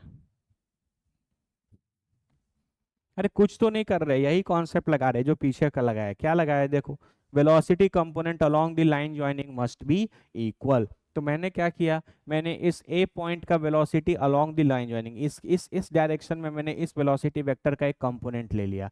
सिमिलरली इस वाले वेलोसिटी का भी along the line joining component ले लिया और दोनों को क्या कर दिया, इक्वल, क्योंकि वहाँ एक रिजिड रॉड प्रेजेंट है, उनके बीच का डिस्टेंस कभी चेंज नहीं होना चाहिए, तो इनका और इसका वेलोसिटी भी क्या होना चाहिए, सेम होना चाहिए। चेक करो, नहीं सब देखो, यहाँ पे ज्योमेट्री कुछ इस तरीके का है बाबू कि अगर ये हेमिस्फेयर है और ये सेंटर है, तो सेंटर से सारी चीजें तो रेडियस ही होती हैं। तो ये भी रेडियस है, ये भी रेडियस है, तो इस ट्रायंगल में, किसी भी ट्रायंगल में दो साइड्स का लेंथ अगर इक्वल हो तो वो आइसोसेलेस ट्रायंगल होता है, और उनसे एसोसिएटेड एंगल्स भी इक्वल होंगे, तो ये थीटा होगा तो ये भी थीटा होगा। ये मानते हो? अच्छा, ये वाला चीज और ये वी नॉट परपेंडिकुलर होगा। देखो ये नॉर्मल, ये टेंजेंट है, ये नॉर्मल है। अब ये थीटा है, ये 90 है, हम इसको एक्सटेंड कर दिए ऐसे, तो ये थीटा है तो ये भी थीटा, वर्टिकली ऑपोजिट एंगल। और ये परपेंडिकुलर है, तो ये थीटा है तो ये 90 माइनस थीटा निकला। तो ये v naught along the line joining, यही ना अलोंग द लाइन ज्वाइनिंग है, तो v naught into cos 90 minus theta, ये वी नॉट साइन थीटा हो गया। अच्छा, जैसे जैसे ये आगे बढ़ेगा, वीबी की वेलोसिटी इस तरफ नीचे में टेंजेंशियल होगी, तो ये भी थीटा है, ये और ये भी परपेंडिकुलर होगा, तो ये थीटा है तो ये 90 माइनस थीटा होगा। तो इसका भी इधर कंपोनेंट कितना होगा?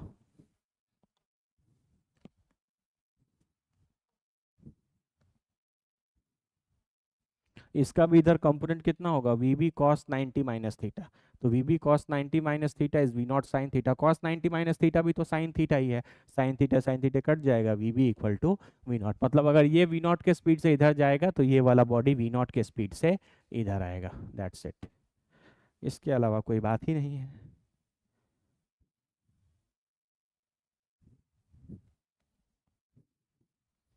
ठीक है, अच्छे से देख लो, है ना। ये पहले दो क्वेश्चंस हैं जो रिजिड बॉडी पर मैंने आपको बताए हैं, जहां पर एक रिजिड बॉडी है, उसका एक पार्ट किसी दूसरे वेलोसिटी से चल रहा है, तो आपको दूसरे पार्ट की वेलोसिटी निकालनी है ना। तो यहाँ पर हम लोग टी डॉट वी नहीं लगाएंगे, T dot V T dot ए हमेशा वहां पर लगेगा जहाँ पे स्ट्रिंग पुली अरेंजमेंट हो, है ना। इस तरीके की रिजिड बॉडी कंस्ट्रेंट्स के लिए हम लोग इस कॉन्सेप्ट का यूज कर सकते हैं कि भाई velocity component along the line joining must be equal, क्योंकि रिजिड बॉडी डेफिनेशन यही है। रिजिड बॉडी आप बोलते ही उस चीज को हैं जहां पर दो पॉइंट के बीच का डिस्टेंस हमेशा क्या रहता है? कांस्टेंट रहता है।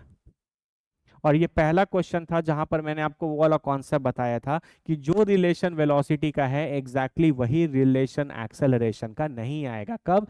जब मोशन से एसोसिएटेड एंगल्स मोशन के दौरान चेंज होने लगे। उसका सबसे अच्छा और सबसे सिंपल एग्जांपल आपके सामने मैंने बोर्ड पर बनाया है ना। यहाँ पे वीबी की value we A tan theta था, तो ए बी की वैल्यू ए ए टैन थीटा नहीं होगी। क्यों नहीं होगा? क्योंकि यहाँ पे टैन थीटा में थीटा कांस्टेंट नहीं है, वो वेरिएबल है, तो वो भी तो टाइम के साथ डिफरेंशिएट होगा। तो जब तुम इस चीज को डिफरेंशिएट करोगे तो तुमको इस तरीके से प्रोडक्ट रूल लगाकर डिफरेंशिएट करना पड़ेगा। बस इतना ही इंपॉर्टेंट है। यकीन मानो बाबू, जो सिखा रहे हैं ऐसा ही पेपर में आएगा और ऐसा ही आता है, आपको एकदम टॉप नॉच कंटेंट मिल रहा है। ठीक है, बस आप इस चीज को सीखिए और घर पे और ज्यादा से ज्यादा इसको सीख करके क्वेश्चंस बनाइए। हम ये कभी नहीं बोलते कि क्लास में हम जितने क्वेश्चंस बनाएं आप उतने ही बनाएंगे तो आपको फिजिक्स आ जाएगी, नहीं। हाँ, लेकिन फिर भी हम मैक्सिमम वैरायटी, हर वैरायटी कवर करने की कोशिश करते हैं। तो आप इसको सीखने के बाद घर पर जाइए और कोई भी स्टैंडर्ड बुक बनाइए, अपना मॉड्यूल बनाइए, पीवाईक्यूज बनाइए बनाइए। क्वेश्चंस बनाने से ही फिजिक्स सीखेंगे आप। ये क्लियर है? चलो, ये क्वेश्चन है यहां पर, अब ध्यान से देखो। पहले तुम ये वाला ट्राई करो, ये वाला थोड़ा कंपेरेट, अच्छा इस पे आएंगे बाद में, ये थोड़ा अलग है। चलो इसको ट्राई करो, कैसे करेंगे देखो, अब हम तुमको समझाते हैं। ये क्वेश्चन भी बहुत अच्छा ठीक है। यहाँ पर भी आपके पास एक रिजिड रॉड है, देखो ये रॉड है ना, और ये लेंथ एल है। ये आपका एक्स एक्सिस है, ये वाई एक्सिस है, और ये जेड एक्सिस है। तो आपको समझ में आएगा कि ये जो रॉड रखा गया है ये 3 डायमेंशंस पे रखा गया है ना, किसी एक प्लेन में नहीं है, 3 डायमेंशन है ना। ये आपके यहाँ पे इस तरीके से, आपके इस तरीके से ये रखा गया है यहाँ पे, है ना। देखो यहाँ पे 3 डायमेंशंस में ये जो आपका रॉड है वो रखा गया है। ठीक है, यहाँ पे भी ये रॉड पे दो कॉलर अटैच्ड है।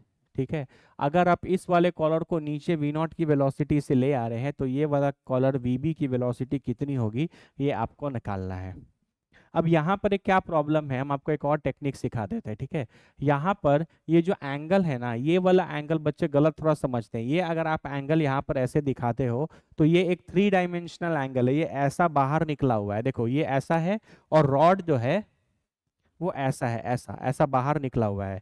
ये इसका प्लेन है और वो रॉड ऐसे निकला हुआ है बाहर, तो आपको ये वाला एंगल चाहिए। इस तरीके का 3 डायमेंशनल एंगल निकालना या 2 डायमेंशनल एंगल ही निकालना थोड़ा सा कॉम्प्लिकेटेड, आप ये एंगल नहीं निकाल पाओगे। तो कोई और मेथड सोचते हैं जिससे आप ये आंसर निकाल पाओगे, क्योंकि अगर ये एंगल हमको पता होता कि ये वाई एक्सिस जो है, ये मान लो मेरा वाई एक्सिस है और मेरा रॉड ऐसे बाहर निकला हुआ है, तो ये एंगल अगर हमको पता होता तो हम फिर वही काम कर देते, वी नॉट ये एंगल और वी भी ले लेते, तो आराम से वो निकल जाता है ना। Velocity component along the line joining को इक्वल कर देते हैं, लेकिन ये एंगल इस बार कैलकुलेट करना मुश्किल है, तो कैसे करेंगे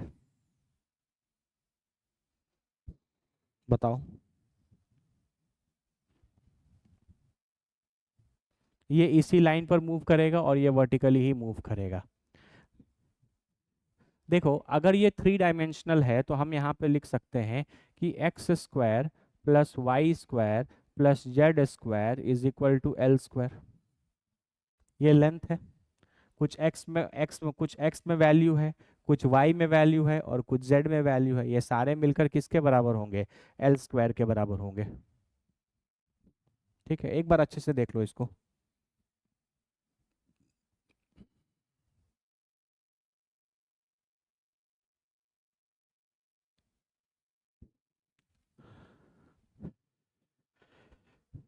देखो हम एक चीज बताते हैं तुमको, देखो क्या है ये एक्चुअली, तुम इसको थोड़ा 2D से रिलेट करो ना तो तुमको समझ में आएगा। देखो अगर मान लो 2 डायमेंशन में कोई रॉड अगर ऐसे रखा होता, ठीक है, ये रॉड का लेंथ होता, हम इसको y और इसको x बोल देते, तो आप लिखते ना x square plus Y square equal to l square, लिख सकते थे, बिल्कुल लिख सकते थे।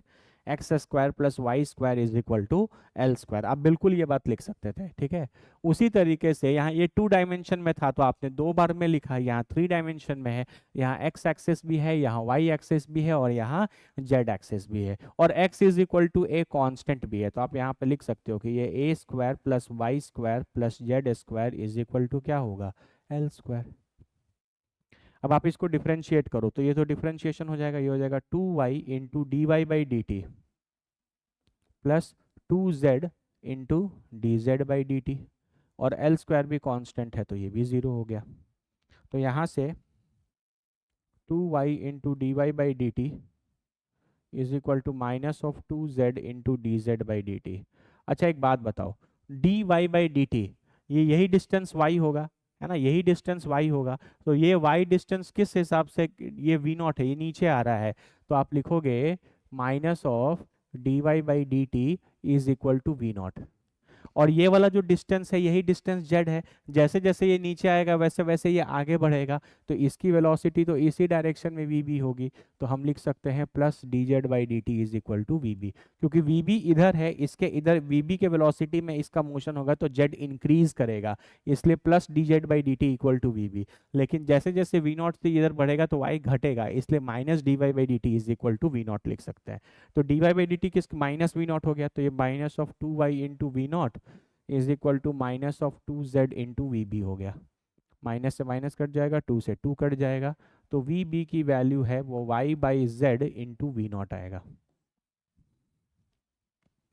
वी बी की वैल्यू जो है वो y by z into v naught आएगा। अभी y और z दोनों आपने अपने मन से माना है, ये भी अननोन है, आप इस डिस्टेंस को y, इस डिस्टेंस को z और इस डिस्टेंस को x लिख रहे हैं, और x तो a कांस्टेंट है इसीलिए वो कांस्टेंट यहाँ लिख दिया। अभी भी ये y और z जो है वो अननोन है, आपको निकालना है, आप कैसे निकालोगे, पहले तुम बोलो यहाँ तक तुमको समझ में आया या नहीं आया। तुम्हारे मन में बाबू ये सवाल बिल्कुल आएगा कि सर आप उसी मेथड से ये वाला क्वेश्चन क्यों नहीं बना रहे कि हम लोग लाइन ज्वाइनिंग में वेलोसिटी कंपोनेंट्स को इक्वल कर दे, ये काम हम बिल्कुल कर सकते थे, लेकिन हमको ये एंगल नहीं पता, और ये एंगल तुमको 3 डायमेंशंस के टर्म में निकालने में बहुत मुश्किल होगा, है ना, तुम बिना मतलब का निकलेगा नहीं और क्वेश्चन तुमसे गलत बनेगा। इस तुम समझो ये कैसा है, ये इस तरीके का चीज नहीं है कि तुमको ये एंगल चाहिए ना, कि तुम नॉर्मली राइट एंगल ट्रायंगल का ट्रिग्नोमेट्री निकाल लगा दोगे और निकल जाएगा, ये 2 डायमेंशन वाला चीज नहीं है, ये 3 डायमेंशन वाला चीज है। यहाँ पर ये जो रॉड है ये एक्स वाई प्लेन में नहीं है, ये जो रॉड यहाँ पर रखा गया है ये एक 3 डायमेंशंस में है, जिसका एक्स कोऑर्डिनेट भी है, वाई कोऑर्डिनेट भी है और जेड कोऑर्डिनेट भी है। बोलो समझ में आ रहा है या नहीं आ रहा। ठीक है, ये वाई एक्सिस है तो ये रॉड ऐसे बाहर निकला हुआ है, ऐसे बाहर निकला हुआ है, ये इसी प्लेन में ऐसा नहीं है कि भाई ये एक्स है ये वाई है तो रॉड इसी प्लेन में ऐसे रखा हुआ है तो ये एंगल निकाल लेंगे राइट एंगल की ट्रिग्नोमेट्री से। ये वाई एक्सिस ऐसा है तो रॉड ऐसे बाहर निकल रहा है ना। तो इसीलिए वो एंगल क्योंकि निकालना मुश्किल है, इसीलिए हम लोग कोई दूसरा अप्रोच लगा रहे हैं। ठीक है, ये अप्रोच देखो, ये क्वेश्चन तुम ये वाला क्वेश्चन भी इस अप्रोच से बना सकते थे, कोई दिक्कत नहीं है, ये वाला क्वेश्चन भी तुम इस अप्रोच से आराम से बना सकते थे। ठीक है, लेकिन वहां पे क्योंकि ये 2 डायमेंशन जैसा चीज था, ये सारे एंगल्स निकालने इजी थे, इसलिए हम आराम से वो वाला चीज लगा लिए। यहाँ के बाद क्या करोगे थोड़ा सोचो, इस पॉइंट के बाद क्या करोगे थोड़ा सा सोचो, सोचो सोचो सोचो तो जरा सोचो।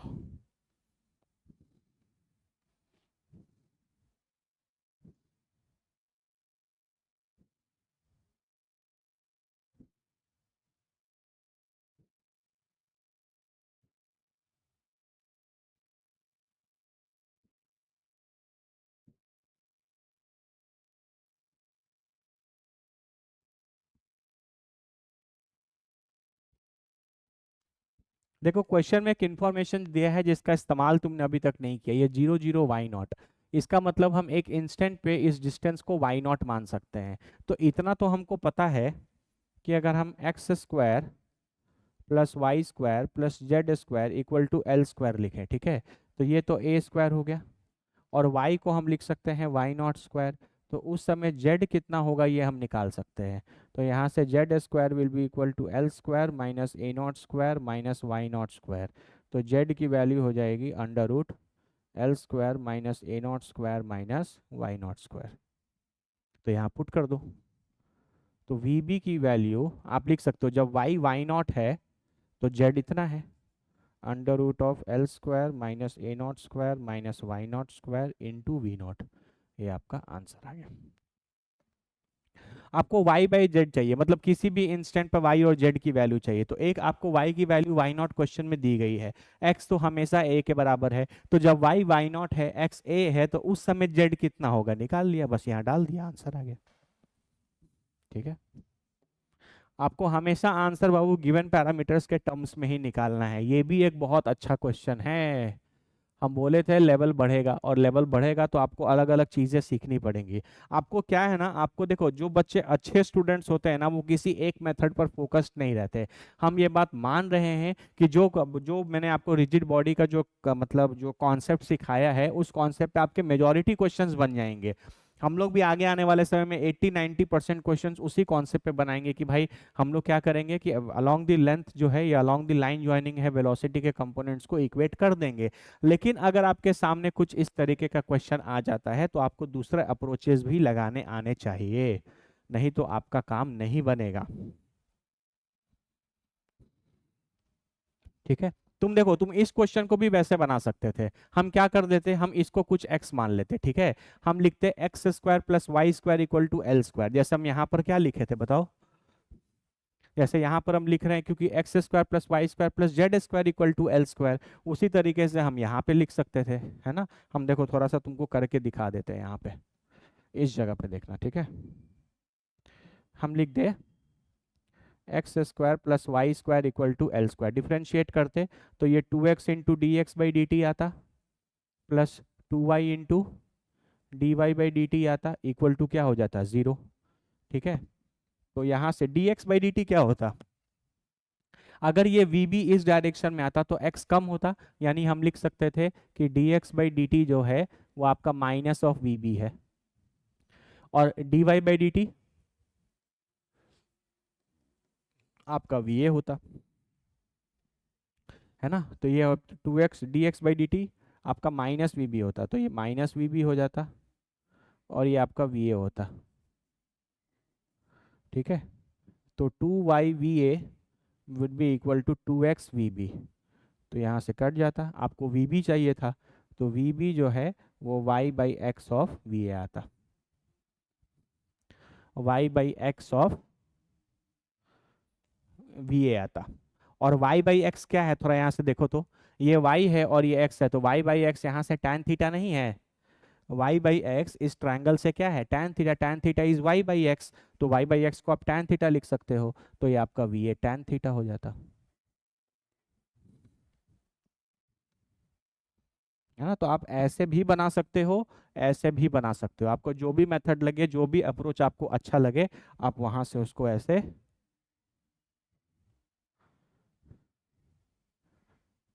बना सकते हो। देखो, तो इसीलिए हम आपको बता रहे हैं कि आपके पास दो तीन अप्रोचेज होने चाहिए। किसी क्वेश्चन में कोई अच्छा लगेगा, किसी क्वेश्चन में किसी दूसरे मेथड से आप इजीली बना सकते हो, तो आपके कॉन्सेप्ट्स अच्छे होने चाहिए, आपको दो तीन मेथड्स आने चाहिए। ऐसा नहीं कि बस एक ही चीज सीख लिए अब उसी को लगाया जा रहे हैं। अगर तुम यहाँ पर ये एंगल ही निकालना तुम्हारे लिए सबसे कॉम्प्लिकेटेड है, क्योंकि ये कोई टू डायमेंशनल वाला राइट एंगल ट्रायंगल नहीं है कि तुम ट्रिग्नोमेट्री लगाकर और राइट एंगल ट्रायंगल की ट्रिग्नोमेट्री लगाकर वो एंगल निकाल लोगे। ये एक थ्री डायमेंशनल चीज है, वहां पे वो एंगल निकालना ही सबसे कॉम्प्लिकेटेड है। हाँ, अगर ये एंगल हमको दे देता कि ये एंगल इतना बना रहा है, तो उस केस में हम कुछ नहीं करते, हम आराम से इसका कंपोनेंट ले लेते। तुम समझ रहे हो। तो क्योंकि यहाँ पर ये एंगल नहीं दिया है और ये एंगल थ्री डायमेंशन में निकालना थोड़ा कॉम्प्लिकेटेड है, तो हम अपना दूसरा अप्रोच लगा सकते हैं। बोलो, लगा सकते हैं कि नहीं लगा सकते? लगा सकते हैं भाई। ठीक है, एक बार इसको अच्छे से देख लो। देखो, हम ये वाला क्वेश्चन भी इतना छोटा मैं दूसरे मेथड से बना लिए। आप लिख सकते हो ये मेथड 2 है, ये आपका मेथड 1 था। ठीक है, एक बार अच्छे से देख लो, आराम से करेंगे, अच्छे से करेंगे। देख लो एक बार।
चलो, अब ये क्वेश्चन देखो, तुम हमको देख के बताओ कि ये क्वेश्चन एक रिजिड बॉडी के मोशन का है या एक से ज्यादा रिजिड बॉडी जो कांटेक्ट में है उनके मोशन का है। बता दो हमको, बस इतना बताओ। इस क्वेश्चन को देखो, आपको एक रिजिड बॉडी ये इंक्लाइन प्लेन जैसा कुछ दिखेगा या वेज दिखेगा, और एक आपको ये रॉड जैसा चीज दिखेगा। तो यहाँ पर दो रिजिड बॉडीज हैं, एक रिजिड बॉडी नहीं है। यहाँ पर एक रिजिड बॉडी था रॉड, यहाँ पे भी एक रिजिड बॉडी था रॉड, यहाँ पे भी एक रिजिड बॉडी था रॉड, है ना। यहाँ पर मोशन मोशन जिसका हो रहा है ना, यहाँ पे आपको एक स्फेयर दिख रहा है, लेकिन वो स्फेयर फिक्स्ड है, उसका मोशन नहीं हो रहा, मोशन सिर्फ रॉड का ही हो रहा था। जबकि यहाँ पर दो रिजिड बॉडी हैं और दोनों रिजिड बॉडी मोशन में है और वो कांटेक्ट में है। एक ये इंक्लाइन प्लेन इधर मूव कर रहा है वी नॉट, कॉमन सेंस से तुम समझ सकते हो कि जैसे जैसे ये इंक्लाइन प्लेन इधर मूव करेगा वी नॉट से, तो ये इधर मूव करेगा तो ये रॉड नीचे आएगा वी आर, तो आपको यही ये वी आर निकालना है। तो इसके लिए भी आपको एक कॉन्सेप्ट सीखना पड़ेगा। ठीक है, हम आपको वो कॉन्सेप्ट सिखाते हैं।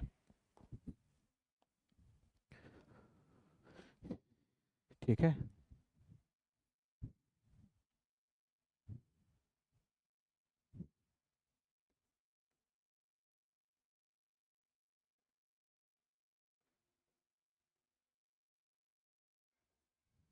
when two rigid bodies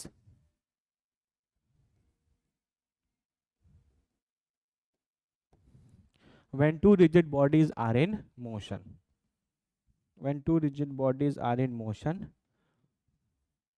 and in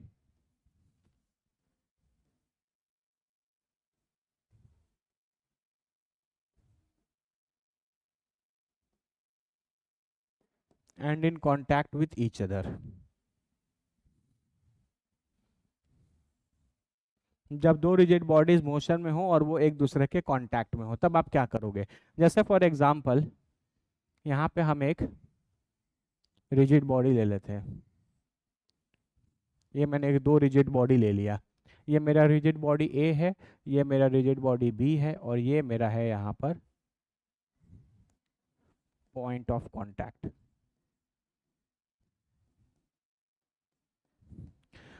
ठीक है, तो आपको क्या करना है बाबू, देखो सबसे पहले तुम दो रिजिड बॉडी देख लेना जो कांटेक्ट में हो। उस पॉइंट ऑफ कांटेक्ट पे जो कॉमन नॉर्मल होगा, है ना, पॉइंट ऑफ कांटेक्ट पे आपको एक कॉमन नॉर्मल ड्रॉ करना है। ठीक है, देखो अगर तुमको नहीं समझ में आ रहा तो हम बता रहे, देखो ये जो चीज़ है, ये पॉइंट ऑफ कांटेक्ट पे कॉमन टैंजेंट है। देखो ये दोनों ही रिजिड बॉडी पे कॉमन टैंजेंट है, और ये वाला जो चीज़ है ये दोनों पे ही कॉमन नॉर्मल है। ठीक है, ऐसे केसेस में जहां दो रिजिड बॉडीज मोशन में हो और कांटेक्ट में हो, वहां पर अगर आपको कंस्ट्रेंट रिलेशंस निकालना है कि एक के मोशन के कारण दूसरे का मोशन बताइए किस तरीके का होगा, तो आपको क्या करना है, पॉइंट ऑफ कांटेक्ट पर एक कॉमन नॉर्मल ड्रॉ कर लेना है। ठीक है, और जब आप पॉइंट ऑफ कांटेक्ट पे इस तरीके से कॉमन नॉर्मल ड्रॉ कर लेंगे, तब आपको कुछ नहीं करना। आप यहाँ पे दो पॉइंट एज्यूम कर लो, एक पॉइंट पी ले लो, एक पॉइंट क्यू ले लो। तो इस बार velocity components along the common normal equal होंगे। जैसे पिछले बार velocity components along the line joining equal थे, इस बार देखो एग्जैक्टली ये पी और क्यू अलग अलग नहीं है, ये पी और क्यू एग्जैक्टली इसी रेड वाले पॉइंट पर है, लेकिन हम थोड़ा सा डिफरेंस, थोड़ा दूरी दिखाएं ताकि आप समझ पाए। ये पी पॉइंट जो है वो इस ए पॉइंट का, मतलब इस ए रिजिड बॉडी का पॉइंट है पी, उस पॉइंट ऑफ कांटेक्ट का, है ना। और ये जो क्यू पॉइंट है ये इस रिजिड बॉडी बी का पॉइंट है इस पॉइंट ऑफ कांटेक्ट पे। ये पी और क्यू एग्जैक्टली उस रेड पॉइंट पर कोइंसाइड कर रहे हैं, लेकिन क्योंकि डायग्राम साफ साफ बने इसलिए मैंने दोनों को थोड़ा सा अलग अलग बनाया है। ठीक है, तो आप यहाँ पे एक कमेंट करोगे कि वेलोसिटी कंपोनेंट इस बार velocity component along the common normal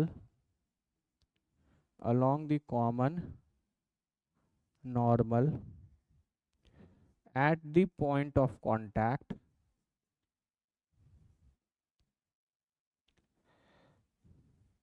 must be equal, must be equal।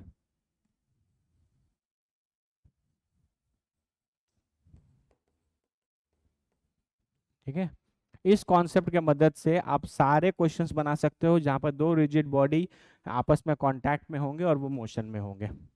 Velocity component along the common normal at the point of contact must be equal. बस आपको कुछ नहीं करना, आपको दो रिजिड बॉडी देखना है, उनका पॉइंट ऑफ कांटेक्ट देखना है, वहां पर एक कॉमन नॉर्मल ड्रॉ करना है, और वेलोसिटी कंपोनेंट उन दोनों रिजिड बॉडीज का उसके अलोंग इक्वल कर देना है। खेल खत्म, है ना। ये एग्जैक्टली उसी तरीके का चीज है जैसा हम लोग 5 मिनट पहले पढ़ते थे, है ना, जो हम लोग एक रिजिड बॉडी के लिए कर रहे थे कि velocity component along the line joining equal था। उसी तरीके से यहाँ velocity component along the common normal क्या होगा, इक्वल होगा। ठीक है,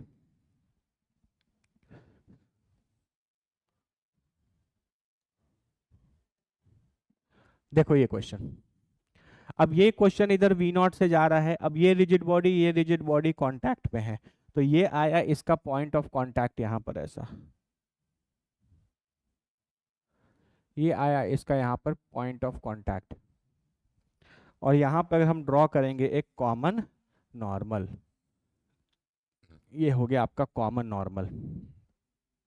ठीक है, अब ये वाला जो वेज है वो इधर जा रहा है वी नॉट के वेलोसिटी से। ठीक है, तो वी नॉट के वेलोसिटी से जा रहा है तो सभी चीज वी नॉट के वेलोसिटी से जाएगा, तो हम इस वी नॉट की वेलोसिटी को इधर दे दिया, ये वेज का हो गया।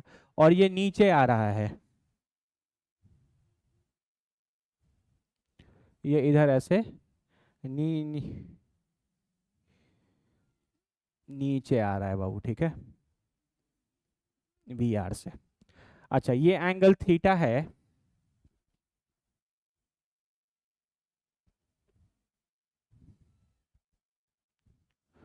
तो ये एंगल कितना होगा, 90 माइनस थीटा। हाँ यही होगा। ये एंगल थीटा है तो ये एंगल थीटा होगा तो वो 90 माइनस थीटा होगा, और ये थीटा है तो ये भी थीटा हो जाएगा, है कि नहीं। तो अब तुमको क्या करना है, अब तुमको कुछ नहीं करना है, ये पॉइंट ऑफ इंटरसेक्शन है इस बॉडी का along the common normal component, और इस बॉडी का भी along the common normal component equal कर देना है। तो इसका along the common normal component कितना आएगा, this will be v naught of cos of 90 minus theta, जो कि हो जाएगा v naught of sine theta. ठीक है, और इसका इधर कंपोनेंट कितना आ जाएगा, this will be v are cos theta. तो आप बोलोगे कि V are cos theta will be equal to we naught sine theta. तो we R will be equal to we naught tan theta, that's it. एक line में answer, एक line में answer. नहीं तो बच्चों को बड़ा हर परेशान करता है ये सब क्वेश्चन। तुमको कुछ नहीं करना, जब भी दो रिजिड बॉडी मोशन में हो और वो कांटेक्ट में हो, पॉइंट ऑफ कांटेक्ट पे चले जाना, कॉमन नॉर्मल ड्रॉ कर लेना, और दोनों रिजिड बॉडी के वेलोसिटी के कंपोनेंट्स इस कॉमन नॉर्मल के अराउंड इक्वेट कर देना। एक रिजिड बॉडी वी नॉट था, उसका कॉमन नॉर्मल के अलाउंग कंपोनेंट आ गया v naught cos 90 minus theta, जो कि वी नॉट साइन थीटा हो गया, और एक वी आर ऐसे नीचे लग रहा था, उसका एक कंपोनेंट इधर आ गया वी आर कॉस थीटा। तो we are cos theta is we naught sine theta, v r equal to we naught tan theta. बोलो क्लियर है कि नहीं क्लियर है। आप ये पहले कॉन्सेप्ट देख लो, उसके बाद आप वो क्वेश्चन देख लो।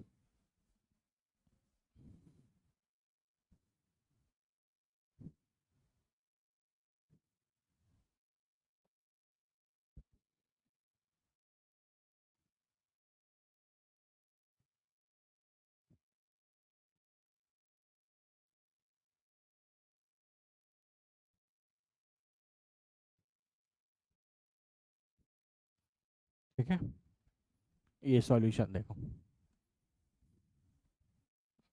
ये आपका आंसर। उगा है सूरज देव दिन दिन सरमा अर्घ दीजिए। आज से छठ पूजा चालू है, मजा आएगा। हम बिहारी लोग को भाई सबसे ज्यादा एक्साइटमेंट तो छठ पूजा का ही रहता है ना। दुर्गा पूजा जब से स्टार्ट होता है तब से मन में ये बात आ जाता है कि अब तो छठ पूजा आने वाला है। एक अलग ही लेवल का माहौल रहता है, अलग ही लेवल का भाई, अलग ही लेवल का रहता है।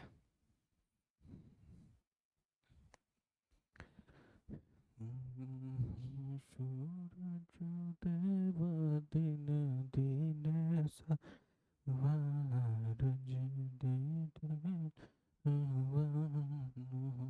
ठीक है, चलो इस पे लगाते हैं।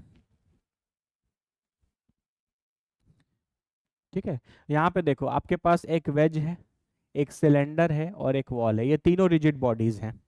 ठीक है, ये वॉल है तो ये तो रेस्ट पे रहेगा। ठीक है, ये वॉल है तो ये तो रेस्ट पे रहेगा।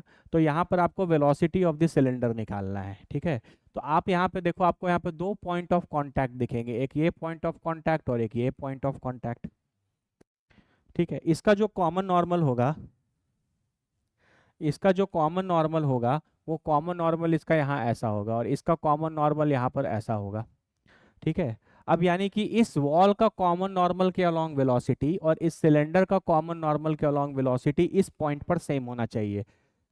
ठीक है, अब वॉल की वेलोसिटी तो रेस्ट है, वॉल वॉल की वेलोसिटी यहाँ पे, तो वेलोसिटी ऑफ वॉल क्या है, जीरो। इसका मतलब स्फेयर का भी इस पॉइंट का वेलोसिटी क्या होगा, जीरो। इसका मतलब पता है, इसका मतलब हॉरिजॉन्टल डायरेक्शन में इस सिलेंडर के पास कोई वेलोसिटी नहीं रहेगा, क्योंकि हॉरिजॉन्टल, ये हॉरिजॉन्टल ही है, ये कॉमन नॉर्मल हॉरिजॉन्टल है, तो velocity of this wall along the common normal and velocity of this cylinder along this common normal should be equal. तो अगर ये दोनों इक्वल होने चाहिए और ये हॉरिजॉन्टल है, इसका मतलब इस सिलेंडर का horizontal component of velocity zero होगा। ठीक है, इसका मतलब अगर ये सिलेंडर मूव करेगा तो सिर्फ वर्टिकली मूव करेगा, और कॉमन सेंस से लग रहा है कि डाउनवर्ड मूव करेगा, क्योंकि ये वेज इधर जाएगा, जैसे जैसे ये वेज इधर जाएगा वैसे वैसे ये सिलेंडर वर्टिकली नीचे गिरेगा। अगर ये वॉल नहीं होता, कोई दूसरा चीज होता, तो सिचुएशन अलग हो सकता था, ये सिलेंडर किसी एंगल पर भी नीचे आ सकता था, लेकिन क्योंकि ये वॉल ऐसे यहाँ पे फिक्स है, और इसका कॉमन नॉर्मल दोनों का ये हॉरिजॉन्टल कंपोनेंट यहाँ पर जीरो होना चाहिए, क्योंकि वॉल तो रेस्ट पर ही रहेगा।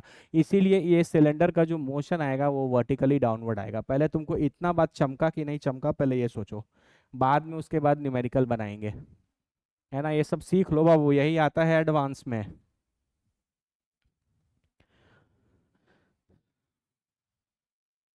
ठीक है, देखो नहीं आ रहा तो मैं एक बार फिर से बताते हैं। यहाँ देखो, तुम हमको बस इतना बता दो कि ये सिलेंडर कितने जगह कांटेक्ट में है, सॉरी, ये सिलेंडर जो है वो कितने जगह कांटेक्ट में है।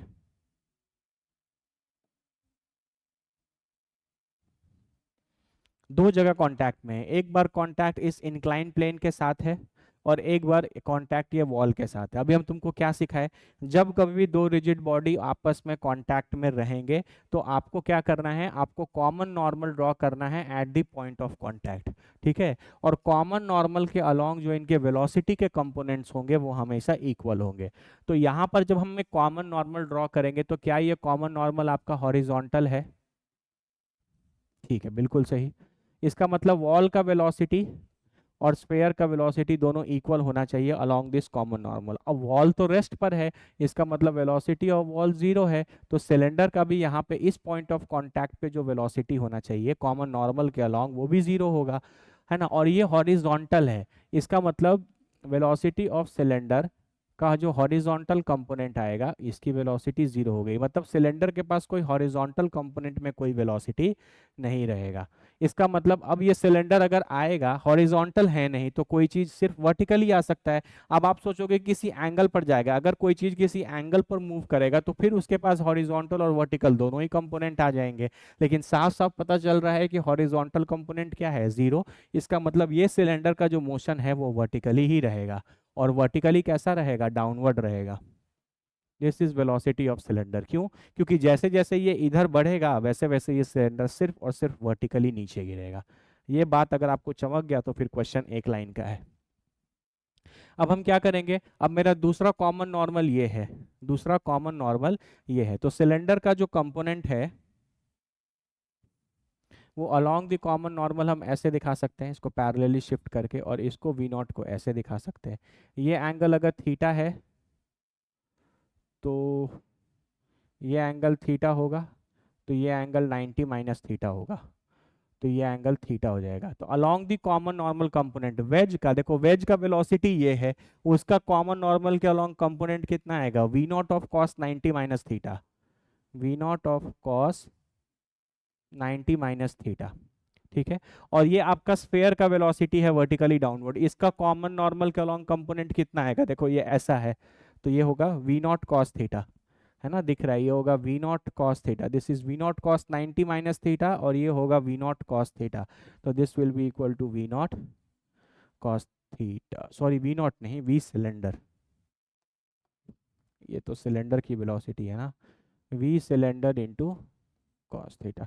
तो ये हो गया v naught sine theta is equal to v cylinder cos theta. तो velocity of cylinder will be equal to we naught of tan theta. Answer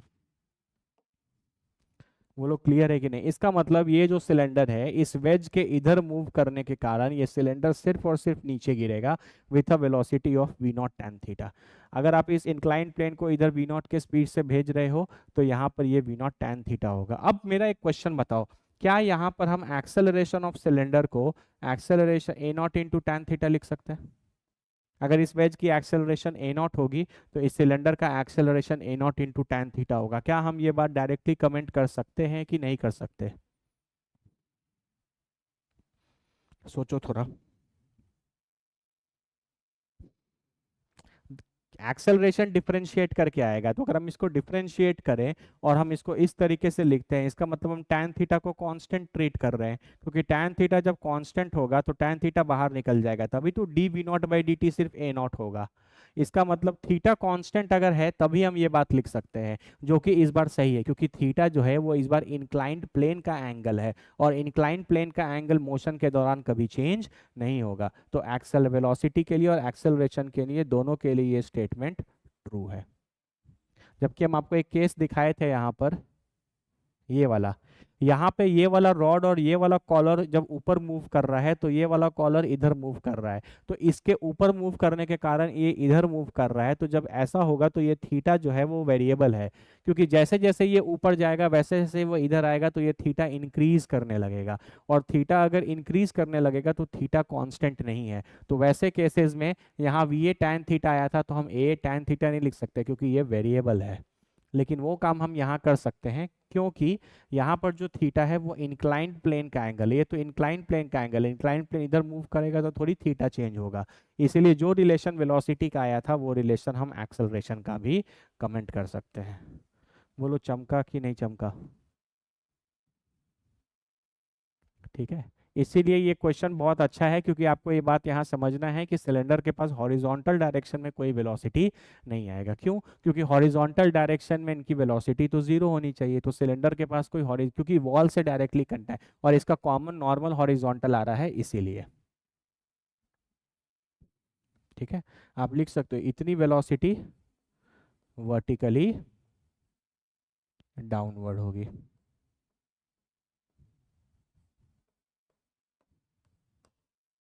ठीक है, और भी आपको सारे कुछ क्वेश्चंस हैं, इनको तुम थोड़ा ट्राई करना। ठीक है, नेक्स्ट क्लास में नहीं होगा तो हम आगे कंटिन्यू करेंगे। ठीक है, आज के क्लास में बहुत सारे कॉन्सेप्ट्स थे बाबू, कुछ अच्छे लेवल के क्वेश्चंस थे। प्लीज वीडियो को अच्छे से देखो, अच्छे से समझो कि क्वेश्चन क्या बोल रहा है, क्लास में तुमको कैसे एक्सप्लेन किया गया है, और उनको प्लीज खुद से बनाओ। अगर तुम खुद से बनाओगे तभी तुमको मजा आएगा, नहीं तो फिर कोई कोई उपाय नहीं। आपको लगेगा कि बस मेरे बनाने से तुमको फिजिक्स नहीं आएगा। फिजिक्स तुमको तभी आएगा जब तुम सीखने के बाद खुद से मेहनत कर रहे हो, कम से कम क्लास के क्वेश्चंस को अच्छे से करके पहले उनको अच्छे से प्रैक्टिस कर रहे हो, उसके बाद फिर कोई स्टैंडर्ड टेक्स्ट बुक से क्वेश्चंस बनाओ। ठीक है, तभी आपको फायदा है, नहीं तो कोई फायदा नहीं है। ठीक है, चलो मिलते हैं नेक्स्ट क्लास में। Thank you.